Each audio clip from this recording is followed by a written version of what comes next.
नमस्कार, आप देख रहे हैं आरजे टाइम्स।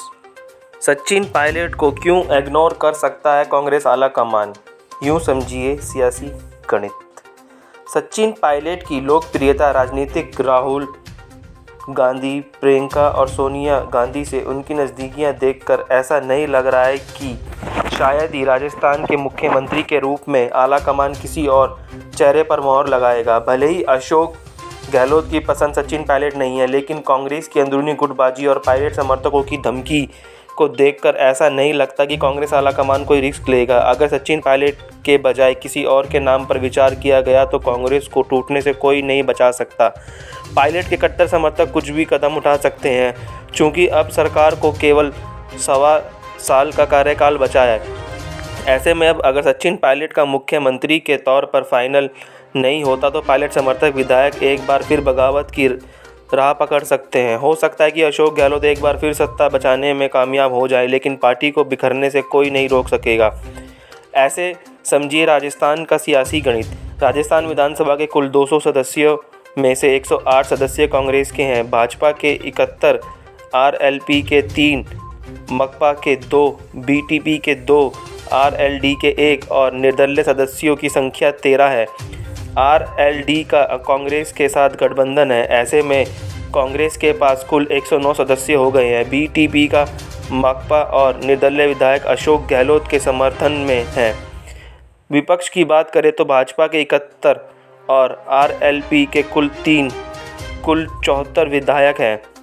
अब सोचिए कि 2 साल पहले की भांति अगर सचिन पायलट या उनके समर्थक बगावत का रास्ता चुनते हैं तो अगस्त 2020 की तरह अशोक गहलोत को एक बार फिर बहुमत साबित करना पड़ सकता है। पायलट गुट बगावत करता है तो क्या समीकरण बनेंगे राजस्थान में। जुलाई 2020 में जब सचिन पायलट ने बगावत के संकेत दिए थे तब उनके पास कांग्रेस के 18 विधायक थे। इनमें दीपेंद्र सिंह शेखावत, हेमाराम चौधरी, इंद्राज गुर्जर, जी.आर. खटाणा, मुकेश बांकर, रामनिवास गवाड़िया, भंवरलाल शर्मा, वेद प्रकाश सोलंकी, राकेश पारीख, हरीश मीणा, रमेश मीणा, पी.आर. मीणा, वीरेंद्र सिंह, अमर सिंह जाटव, गजेंद्र सिंह शेखावत, विजेंद्र सिंह ओला, सुरेश मोदी और मुरारीलाल मीणा शामिल थे। इनमें से 5 विधायक मंत्री बना दिए गए हैं, लेकिन ऐसा कोई नहीं है जिन्होंने सचिन पायलट का साथ छोड़ा हो। हालांकि गहलोत खेमे के खिलाड़ी लाल बैरवा सचिन पायलट खेमे में आ चुके हैं। एक खुद सचिन पायलट हैं। ऐसे में सचिन पायलट खेमे के विधायक की कुल संख्या 20 हो गई है। अगर बहुमत साबित करने की नौबत आती है तो सरकार बचाने के लिए गहलोत को 101 का आंकड़ा छूना जरूरी है। विपक्ष के 71 + 3 = 74 विधायकों के साथ पायलट गुट के 20 विधायक जोड़े तो यह आंकड़ा 94 का होता है। इनमें से भाजपा से निकासित विधायक शोभा रानी कुशवाहा गहलोत के पाले में आ गई है। ऐसे में यह आंकड़ा 94 की बजाय 93 ही रह जाएगा। पूर्व में 3 निर्दलीय ने सचिन पायलट का साथ दिया था, लेकिन एसीबी के केस दर्ज होने के बाद तीनों निर्दलीय विधायक गहलोत खेमे में लौट आए। अभी तक एसीबी में केस लंबित है। ऐसे में 3 विधायक भी शायद ही गहलोत का साथ छोड़ें।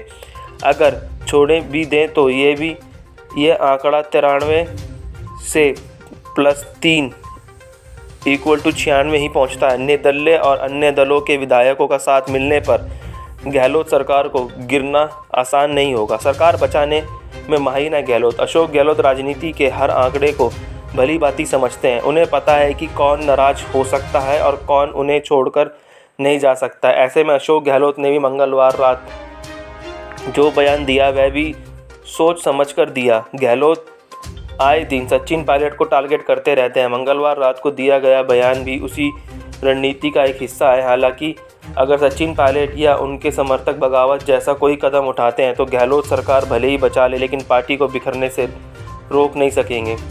सचिन पायलट भी गांधी परिवार के विश्वसनीय नेताओं में से एक है। वह पार्टी के स्टार प्रचारक है। पार्टी उन्हें देश के विभिन्न राज्यों में केंद्र सरकार पर हमला करने के लिए भेजती रहती है। ऐसे में आने वाले दिन सचिन पायलट के लिए अच्छे हो सकते हैं। बहुत बहुत धन्यवाद आरजे टाइम्स को देखने के लिए।